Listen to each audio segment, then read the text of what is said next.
حضرت جیسا کہ آپ نے کہا کہ سورج کو جگانے والی قوم تھی، مگر افسوس اس بات کا ہے کہ اب تو سورج اپنا آدھا سفر طے کر لیتا ہے، اس کے بعد لوگ جاگتے ہیں، تو یہ بھی بہت بڑا المیہ ہے قوم ملت کے لیے۔ میرا اگلا سوال جو ہے جناب یہ ہے کہ اسلامک کھانے پینے میں کون کون سی ایسی غذائیں ہیں یا تعداد ہے جو آج کے دور حاضر میں جو ہے اس کا استعمال کیا جا سکتا ہے، یا ہمارے نبی کریم صلی اللہ علیہ وسلم جس طرح کی غذا استعمال کی ہے اس پر تھوڑی سی روشنی ڈالیے۔ اصل میں کھانے پینے کے معاملے میں اسلام کا جو مزاج ہے وہ بالکل سادہ غذاؤں کا ہے۔ میرے نبی صلی اللہ علیہ وسلم کی زندگی میں نمبر ایک تو یہ کبھی بھی آپ کے دسترخوان پر دو طرح کے کھانے جمع نہیں ہوئے۔ دوسرے ایک ہے اللہ کے رسول صلی اللہ علیہ وسلم نے کھانے کے تعلق سے جو ارشاد فرمایا کہ جب انسان کو بھوک بہت زیادہ لگی ہو تب کھانا کھایا جائے، اور جب کچھ بھوک باقی رہ جائے تو چھوڑ دیا جائے۔ اور ہمارے حضرت لقمان حکیم علیہ السلام نے بھی اپنے بیٹے کو نصیحت کرتے ہوئے فرمایا تھا کہ بیٹے کبھی بھی اپنے دانتوں کا کام آنتوں سے مت لینا۔ یعنی کھانے کے تعلق سے ہمارے یہاں یہ ہے کہ اناپ شناپ کھایا جاتا ہے، الٹی سیدھی غذائیں، روغن اور یہ مسالے جات کھائے جاتے ہیں جن سے ہمارے پیٹ کا نظام گڑبڑ ہوتا ہے، فیٹ بڑھ جاتا ہے، زندگیاں خراب ہو جاتی ہیں۔ تو ہمیں اس تعلق سے بھی سوچنا چاہیے جب ہم کوئی غذا کھاتے ہیں معتدل غذا کھانی چاہیے۔ اللہ کے رسول صلی اللہ علیہ وسلم ہمیشہ گرم چیزوں کے ساتھ ٹھنڈی چیزیں ملا کر کے کھاتے تھے۔ مثال کے طور پر ککڑی کھیرے کے ساتھ کھجوریں ملا کر کھاتے تھے، کھجور کی تاثیر گرم ہے، ان چیزوں کی تاثیر ٹھنڈی ہے۔ آپ بادام کے ساتھ کشمش وغیرہ ملا کر کے کھاتے تھے، اور آپ نے سادہ غذائیں استعمال کی ہیں اپنی پوری زندگی میں۔ اور نمبر ایک یہ ہمارے یہاں کھانے کے جو اوقات بگڑے ہیں، رات کے 12 بجے کھانا، 1 بجے کھانا، یہ بھی انتہائی غلط طریقہ کار ہے۔ پہلی بات تو یہ ہے کہ نبی کے زمانے میں کیا آج سے بھی کچھ سال پہلے تک یہ رواج تھا لوگوں کے یہاں کہ 2 وقت کا کھانا ہوتا تھا، ناشتہ کوئی چیز نہیں تھی۔ غدا کا لفظ آتا ہے، عشاء کا لفظ آتا ہے کتابوں میں جو ملتا ہے۔ غدا کہتے ہیں دوپہر سے کچھ وقت پہلے کا کھانا، صبح میں ورزش ہو، انسان اپنے جسم کو ہلائے جلائے، کچھ رننگ کرے، کچھ کام کرے، اس کے بعد جو کھائے گا غذا جسم میں جانے کے بعد لگے گی اور جسم اس سے توانا اور تندرست بنے گا۔ پھر شام کے وقت کا جو ہمارے یہاں شیڈول ہے وہ خراب ہو چکا ہے۔ عصر کے بعد عام طور پر صحابہ کھانا کھاتے تھے، رسول اللہ صلی اللہ علیہ وسلم بھی، اور یا پھر مغرب کے بعد کھا لیا جب زیادہ سے زیادہ۔ اس کے بعد جتنی تاخیر کھانے میں ہوتی ہے وہ ہمارے رات کا نظام گڑبڑ ہوتا چلا جاتا ہے، پیٹ کا نظام گڑبڑ ہوتا ہے، اسی سے ساری ہماری صحتیں خراب ہوتی ہیں۔ لہذا کھانے میں بھی معتدل غذائیں، کھجور بہت اچھی غذا ہے، اور اسی طرح یہ دودھ ہمارے یہاں استعمال ہوتا ہے، اس کو بھی استعمال کرنا چاہیے۔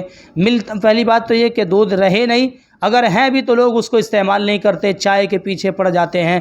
چائے انسان کی زندگی کی محبوب غذا بن چکی ہے۔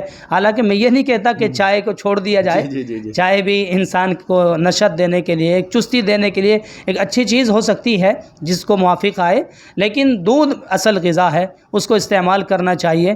دیگر جو ہمارے یہاں مسالے جات کی چیزیں آ گئی، گوشت کا بے جا استعمال، ہر وقت اس میں مسالے ڈال کر بھنے ہوئے گوشت، طرح طرح کے اس کے آئٹمس بنا دیے گئے، یہ استعمال ہو رہے ہیں۔ سبزیاں چھوڑ دی گئی، ہمارے سامنے بہت سارے جانور ہیں، ہاتھی ہے، وہ صرف سبزیاں کھاتا ہے، اس کے علاوہ کچھ نہیں کھاتا، اس کا جسم اتنا لمبا توانا اور تندرست ہوتا ہے۔ سبزیوں میں بھی اللہ نے بہت ساری جو ہے غذائیت رکھی ہے، اس میں بہت سارے فائدے کی چیزیں رکھی ہے۔ مگر ہمارے یہاں کچھ لوگوں کی دلیل ہے کہ اللہ کے جو نبی ہیں، نبی کریم صلی اللہ علیہ وسلم، آپ گوشت کے بڑے شوقین تھے اور گوشت کھانا جو ہے وہ سنت ہے، تو اس حوالے سے بھی لوگ جو ہیں بہت تعداد میں گوشت کا استعمال کرتے ہیں۔ اور جیسا کہ آپ نے کہا کہ وضع کا گوشت، اور ایک بات جو میں نے خاص محسوس کی کہ اللہ کے رسول کے دسترخوان پہ ایک ہی کھانا رہتا تھا، مگر آج کے دور میں عام طور پر بھی اپنے گھر کے دسترخوان پہ بھی 4-5 کھانے ہونے بہت بے حد ضروری ہے، اور مہمان نوازی میں تو یہ عالم دگنا ہو جاتا ہے۔ تو گوشت کو سنت کہہ کر جو اس طریقے سے اپنی خواہشیں جو لوگ پوری کر رہے ہیں اس پہ تھوڑا سا بتائیں۔ میں یہ تو نہیں کہہ سکتا کہ لوگوں کی خواہش ہے، بلکہ لوگوں نے اس طرح بیجا کھانوں کو بڑھا کر اپنی ہوس پیدا کر لی ہے اور اس کو پورا کرتے ہیں۔ میرے نبی کے زمانے میں گوشت یہ ہوتا تھا، یا تو شوربے والا گوشت، اس میں بہت کم مسالے ہوتے تھے، وہ کھایا جاتا تھا، یا پھر گوشت بھون کر کے کھاتے تھے ایسے ہی بغیر مسالوں کے۔ اگر گوشت کھایا جائے تو بہتر چیز ہے، کوئی مسئلہ نہیں، لیکن وہی چیز کھائی جائے اور اس میں جو ہے یہ کہا جائے کہ یہ سنت ہے، نہیں، نبی کے زمانے میں جو اس وقت میں جو غذا میسر ہوتی تھی وہی کھاتے تھے۔ اللہ کے نبی صلی اللہ علیہ وسلم نے زندگی میں اکثر و بیشتر ستو کھایا ہے، آپ اس کو زندگی میں کبھی استعمال نہیں کرتے اور اس سنت کو بھلا دیا ہے۔ میرے نبی سے پوری زندگی کبھی پیٹ بھر کے کھانا ثابت نہیں ہے، اور ہمیں وہ سنت یاد نہیں رہتی ہے، بلکہ ہمیں یہ تو سنت یاد ہے کبھی پوری زندگی میں خالی پیٹ کھانا ثابت نہیں۔ یعنی ہم لوگ اتنا پیٹ بھرتے ہیں کہ سانس آنا بند ہو جائے۔ ہمارے یہاں اسلام کا جو طریقہ کار ہے کہ پیٹ کے 3 حصے کر لیا جائے، ایک کھانے کا، ایک پانی کا، ایک خالی رکھا جائے، ایسا ہمارے یہاں کچھ ہے ہی نہیں۔ وہ سنتیں جو ہماری ہوس کو پورا کرتی ہیں وہ ہمیں یاد رہتی ہیں۔ یہ سنتیں ہمیں کیوں یاد نہیں رہتی کہ اس نبی نے پوری زندگی اگر گوشت بھی کھایا ہے کبھی پیٹ بھر کے کھانا ثابت نہیں ایک وقت میں بھی۔ سبحان اللہ، سبحان اللہ۔ اچھا، یہ آج کا جو آپ کا بیان ہے یا جس طریقے سے آپ نے سنتوں کا حوالہ دے کر، احادیث کا حوالہ دے کر، میں سمجھتا ہوں کہ یہ لوگوں کو سمجھ جانا چاہیے کس طرح وہ اپنے آپ کو دھوکہ دے رہے ہیں، اپنی صحت کو دھوکہ دے رہے ہیں۔ میرا اگلا جو سوال ہے حضرت اس حوالے سے ہے، کیا اسلام میں کسی طرح کا کھیل، ورزش یا کس اس طرح کی فزیکل ایکٹیویٹی اس پر کتنا غور فکر کہا گیا ہے، یا اللہ کے رسول نے اس پر کتنی لوگوں کو ہدایتیں دی ہیں، اس پر تھوڑا سا اپنا روشنی ڈالیں۔ اس میں ہمارے یہاں ایک کہاوت ہے کہ تندرستی 1000 نعمت ہے، اور اسلام میں صحت و تندرستی کے تعلق سے بہت ساری حدیث ہیں۔ اللہ کے رسول صلی اللہ علیہ وسلم نے مختلف حدیث کے اندر یہ بات ارشاد فرمائی کہ اس صحت و تندرستی کو بیماری سے پہلے اللہ کی نعمت جانو، اللہ کا انعام مانو، اس کو اللہ نے عطا کی ہے صحت، جس دن چلی جائے گی پھر اس کے بعد حسرت و افسوس کے علاوہ یا رونے کے علاوہ کچھ نہیں ہوگا۔ اللہ کے رسول صلی اللہ علیہ وسلم نے صحابہ کے درمیان بہت سارے مسابقے کرائے ہیں، کشتیوں کے مسابقے کرائے ہیں، اور رننگ کے، دوڑ کے مسابقے کرائے ہیں، اور جو ہے گھڑ سواری کے مسابقے کرائے ہیں، نیزہ بازی کے مسابقے کرائے ہیں، دیگر طرح کے مسابقے، تیراکی بھی، یہ چیزیں بھی سنت ہیں، چونکہ ان سے جسمانی ورزش بنتی ہے، اپنا جسم ایکٹیو رہتا ہے، صحت بنتی ہے، پھر یہ چیزیں ہماری زندگی میں ہر موڑ پر کام آنے والی چیزیں ہیں۔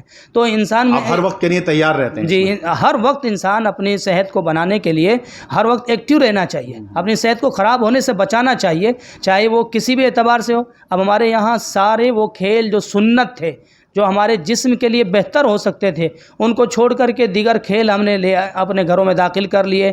کیرم بورڈ ہے، لوڈو ہے، موبائل کے گیمز ہیں، اور ویڈیوز دیکھنا ہے، شطرنج ہے، جو سب بیکار قسم کی چیزیں ہیں وہ ہم نے اپنا لی ہیں۔ اور جو چیزیں اچھی تھی، صبح کے فجر کی نماز کے بعد ہم پارکوں میں جاتے، ورزش کرتے، کچھ دوڑ بھاگ کرتے، ہمارا جسم صحیح ہوتا، وہ وقت تو ہمارا سونے میں گزر جاتا ہے۔ اور پھر ہم جو ہے شکایتیں کرتے رہتے ہیں، ڈاکٹروں کے پاس چکر لگاتے رہتے ہیں۔ ایک جوان آدمی جو 25 سال اور 30 سال کا جوان ہے، وہ آج کے دور میں ایسا نظر آتا ہے کہ وہ 50-60 سال کا بوڑھا ہو چکا ہے۔ اس کے پیچھے یہی راز ہے کہ ہم نے اپنی پوری زندگی وہ نبی صلی اللہ علیہ وسلم اور صحابہ کے طریقے سے ہٹا لی ہے۔ ہر چیز میں نبی صلی اللہ علیہ وسلم کی ذات عالی ہمارے لیے آئیڈیل اور نمونہ ہے۔ دیکھیے، طالب ندوی صاحب، مفتی صاحب نے جس طریقے سے اسلام کا خلاصہ کرتے ہوئے بتایا، کیونکہ اکثر جو ہے لوگ اسلامک طور پر باتیں تو بہت کرتے ہیں، سنتوں کا حوالہ دیتے ہیں، مگر اپنے من مطابق۔ تو حضرت جس طریقے سے آج، کیونکہ ہمارا وقت جو ہے ہمارے پاس بہت کم ہے، کیونکہ جس طرح کی ہمارا یوٹیوب چینل ہے اس میں زیادہ سے زیادہ لوگوں کو ہمارا پیغام جائے، تو یہ ہمارے سیریز کا پہلا ایپیسوڈ ہے جو ہم نے حضرت سے آج تھوڑا سا وقت مانگا اور ان سے تمام ان باتوں پر ذکر کیا جو ہماری صحت کے حوالے سے ہے، اور جس طرح حضرت نے بتایا کہ زندگی کا ہم بربادی کر رہے ہیں، اگر یہی تمام چیزیں استعمال کرتے ہوئے جو کہ مفتی صاحب نے بتائی ہیں تو الحمدللہ دین دنیا دونوں ہی درست ہو سکتی ہیں۔ اور جیسا کہ آپ نے کہا کہ صحت کے لیے آپ کو رننگ کرنی چاہیے، یعنی دوڑ لگانی چاہیے، سوئمنگ کرنی چاہیے، آپ کو کشتی کھیلنی چاہیے، آپ کو چلنا چاہیے، اور کچھ نہیں کر سکتے ہیں تو کم سے کم چل جائیں۔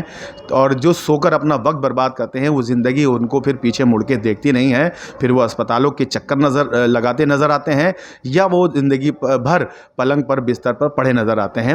تو YouTube channel freedom health point کا یہی مقصد ہے، اسی لیے آج ہم نے اسلامک طور پر کس طریقے سے زندگی گزارنی چاہیے اور کیا زندگی کا مقصد ہے، دنیا میں کیوں آئے ہیں، جیسا کہ حضرت نے کہا کہ آپ ورزش کرتے رہیے, ایکٹیو رہیے, تاکہ آپ ہر وقت کے لیے تیار رہیں, برے وقت کے لیے تیار رہیں, ملک کے لیے آپ کو اپنی جان کی بازی لگانی پڑے اس کے لیے تیار رہیں, قوم کے لیے آپ کو اپنی جان کی بازی لگانی پڑے اس کے لیے تیار رہیں. اگر آپ موٹے ہوں گے, آپ آلسی ہوں گے, آپ سے چلا نہیں جائے گا, سیڑھیاں نہیں چل پائیں گے, تو ان تمام چیزوں سے زندگی کس طرح سے برباد ہم کر رہے ہیں. اور اس میں مرد اور عورتیں اور بچے برابر کے شریک ہیں. ایسا نہیں کہ صرف مرد اس میں سب سے آگے ہیں, ہماری ماں بہنیں بھی اس میں سب سے آگے ہیں, آلس میں, سونے میں, اور کھانے کو کس طریقے سے حضرت نے بتایا کہ مغرب سے پہلے یا مغرب کے حتیٰ مغرب کے بعد تک کھانا کھا لیا جائے. مگر ہمارے یہاں جو کھانا بننے کا وقت ہے وہ بہت 11 بجے سے کھانا بننا شروع ہوتا ہے, 12-1 بجے تک لوگ کھاتے ہیں, پھر سوتے ہیں اور پھر زندگی برباد کرتے ہیں.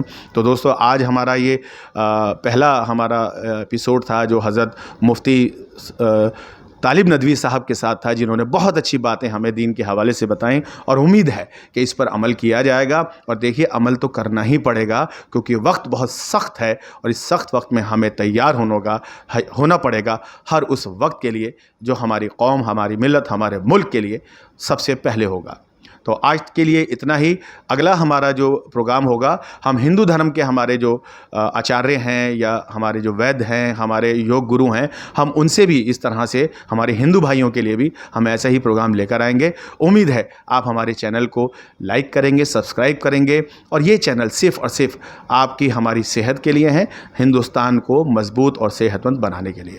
حضرت بہت بہت شکریہ آپ کا ہمارے اس پروگرام میں شامل ہونے کے لیے, اور آپ کی طرف سے ایک چھوٹا سا پیغام ضرور دیا جائے صحت کے حوالے سے.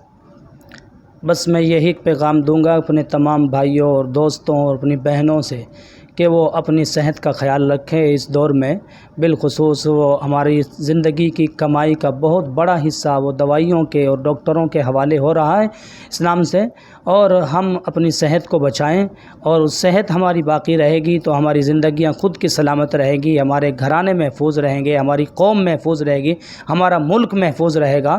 اور دوسری بات یہ ہے کہ اپنے زندگی کے نظام کو اسلام کے مطابق ڈھالیے, اور سنتوں کو صرف اپنے مطلب کی سنتوں کو تلاش نہ کریے, وہ سنتیں بھی دیکھیے جن سے ہماری زندگی پر زد پڑتی ہے, اور وہ چیزیں ہمارے نفس کی ہوس بن چکی ہیں, تاکہ وہ بھی ہماری زندگی سے غلط نکل جائیں اور صحیح آ جائے. اللہ اس پر عمل کی توفیق عطا فرمائے. آمین. بہت بہت شکریہ جڑنے کے لیے. پلیز اس کو سبسکرائب, لائک اور شیئر ضرور کریں, اور جڑے رہیے فریڈم ہیلپ پوائنٹ کے یوٹیوب چینل کے ساتھ. بہت بہت شکریہ.